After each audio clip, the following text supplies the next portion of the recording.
दुनिया के सबसे बड़े अंतिम संस्कार में भारत के प्रधानमंत्री जाएंगे। क्या दुनिया के सबसे बड़े जनाजे में बीजेपी के राष्ट्रीय अध्यक्ष शामिल होंगे? ईरान ने पीएम मोदी और नितिन नवीन को आमंत्रित किया है। यहाँ बीजेपी और हुकूमत के लिए बड़ी चुनौती है। एक तरफ दोस्त डोनाल्ड ट्रंप हैं, नेतन्याहू है, तो दूसरी तरफ सदियों का सांस्कृतिक साझेदार ईरान है। हर भारतीयों के दिमाग में यही सवाल है कि क्या प्रधानमंत्री ईरान जाएंगे? पीएम मोदी क्या करेंगे? अमेरिका को नाखुश करेंगे या ईरान जाने से इनकार करेंगे? ईरान ने पीएम मोदी को ही नहीं, विपक्ष को भी न्योता दिया है। उधर हमारा पड़ोसी मुल्क पाकिस्तान बैग पैक किए बैठा है। शहबाज शरीफ टकटकी लगाकर बैठे हैं कि मौका मिले और हम लपक ले, क्योंकि दोनों देशों के बीच जब युद्ध चल रहा है तो मध्यस्थता के लिए भाग दौड़ कर रहे हैं। अब प्रधानमंत्री मोदी इस पर क्या फैसला लेते हैं, क्या निर्णय लेते हैं, हम आपको आगे बताएंगे। भारत का इस पर क्या स्टैंड होगा, आपको आगे बताएंगे। हमारे साथ बने रहिए। नमस्कार, आप देख रहे हैं इनसाइड पब्लिक न्यूज और मैं हूं आपके साथ प्रफुल्ल। दो देशों, 5 शहरों और करोड़ों आंखों में आंसू। ईरान अपने सबसे लंबे समय तक देश का नेतृत्व करने वाले नेता अयातुल्ला अली खामेनाई को अंतिम विदाई देने की तैयारी कर रहा है।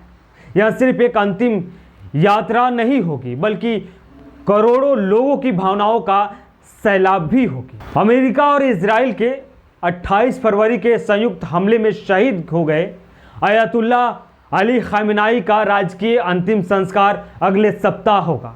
अनुमान है कि उनके जनाजे में 1 करोड़ से भी ज़्यादा लोग शामिल हो सकते हैं।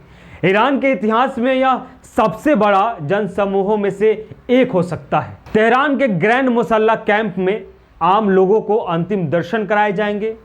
इसके बाद उनका जनाजा सिर्फ ईरान तक सीमित नहीं रहेगा।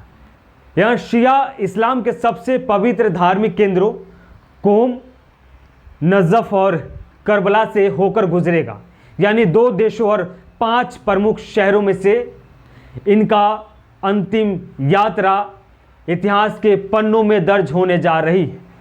ईरान और इराक दोनों देशों से अंतिम यात्रा गुजरेगी। 4 जुलाई से शुरू होने वाली यह यात्रा 9 जुलाई को उनके सुपुर्दे खाक होने के साथ समाप्त होगी।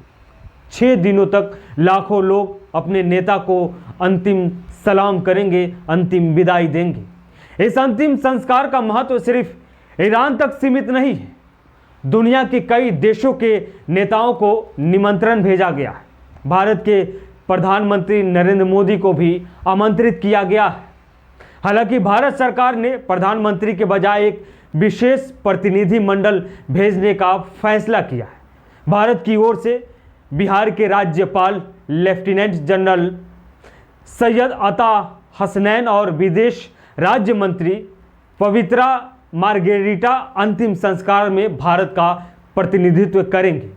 नरेंद्र मोदी के अलावा सत्ता पक्ष और विपक्ष के प्रमुख नेताओं को भी अंतिम यात्रा में शामिल होने के लिए निमंत्रण भेजा गया है। ईरान की ओर से भेजे गए निमंत्रण में बीजेपी अध्यक्ष नितिन नवीन हैं, कांग्रेस के अध्यक्ष मल्लिकार्जुन खड़गे हैं, कांग्रेस नेता सलमान खुर्शीद हैं और पवन खेड़ा भी शामिल हैं। इसके अलावा महबूबा मुफ्ती हैं और तमाम नेताओं को निमंत्रण भेजा गया है। अफजाल अंसारी को भी बुलाया गया है, इमरान मसूद को भी निमंत्रण दिया गया है। ईरान का एक नेता चला गया, लेकिन उसके जाने के बाद भी उसकी अंतिम यात्रा दुनिया की राजनीतिक, कूटनीति और इतिहास का एक बड़ा अध्याय बनने जा रही है।